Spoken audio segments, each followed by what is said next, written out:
When she was at the hospital and was asked, "What do you do?" she wrote poet, and the doctor wrote delusional. When she was saying the truth of what she was denied that truth.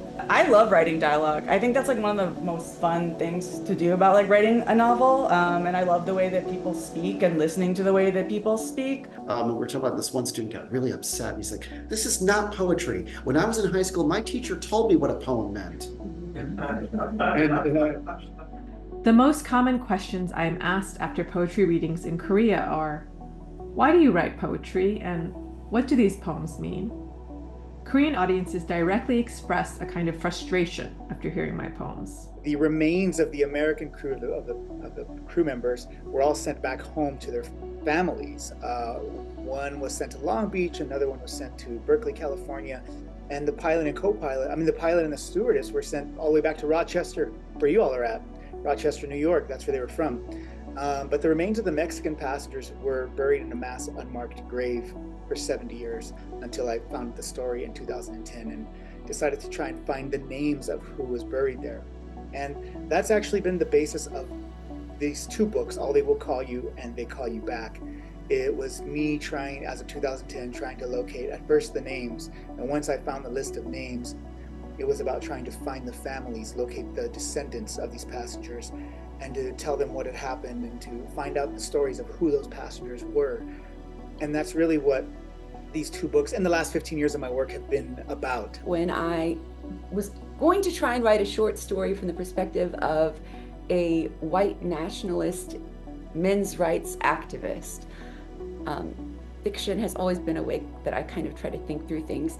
And I ended up in this chat room under this disguised identity and was absolutely horrified by what I discovered, but also surprised by how much of the stuff that I found there was also contiguous with our popular culture and with what people were saying and with what was around me. Sat there for 20 minutes with my feet in the water, just admiring the majesty and feeling so small and also so singular. Like every bug and minnow has its own life, as do we, right? I'll admit, it's a strange book.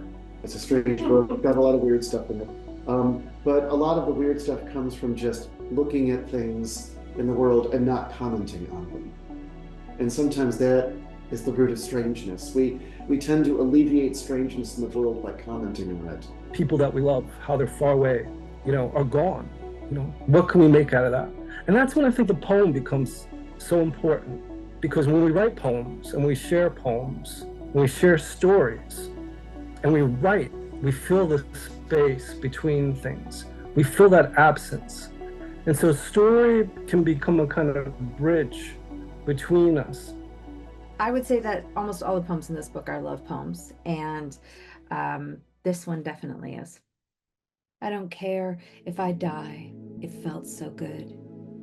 She loved my body when it stank, when I hadn't showered or brushed my teeth. She loved it in cheap hostels or in apartments haunted by a stranger's cigarette smoke. Beneath the pale, hushed sheets of her childhood bedroom, when I was ill, on drugs, the day after I'd gotten out of the hospital, and every week of every month for years, nothing stopping us. Her hands turned bright red with the blood of loving me.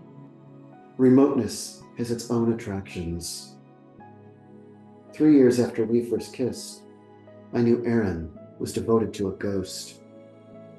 But it feels like love to be back and alone, that for once my loneliness is not more important to me than my solitude. It feels like love to be listening to the woods yawning, imagining, singing under the gold barrel of the sun. It feels like love to think of everyone and everything that carried me out of that year. It feels like love. It feels like the whole forest humming, we on, we on, we on. Low risk, they were told. Such distance between what risk our instincts would have us refuse and what the world tells us we must do to survive. Between what is and isn't worth leaving to chance, or worse, temptation. The palsy, Backwards, the med cart flies, carrying all the human labor that made these pills. The chemists with their calculations, the giant corporations who paid for them. I answer that my voice vibrates the air and spreads the echo, and that the wind cries. I answer that the carrying of my voice as a woman poet takes place within the voids of my mother tongue.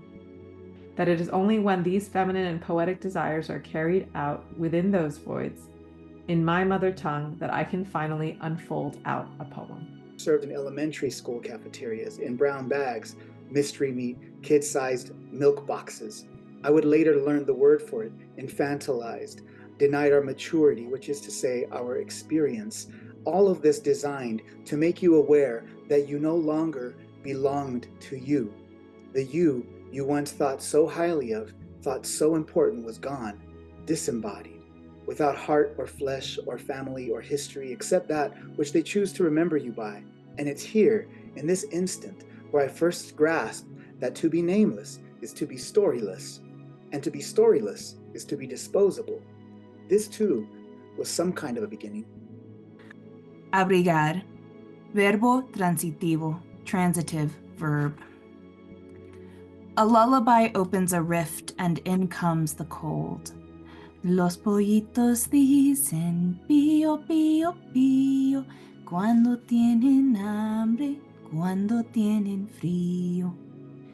When you sang in Spanish, you carved space for us within language.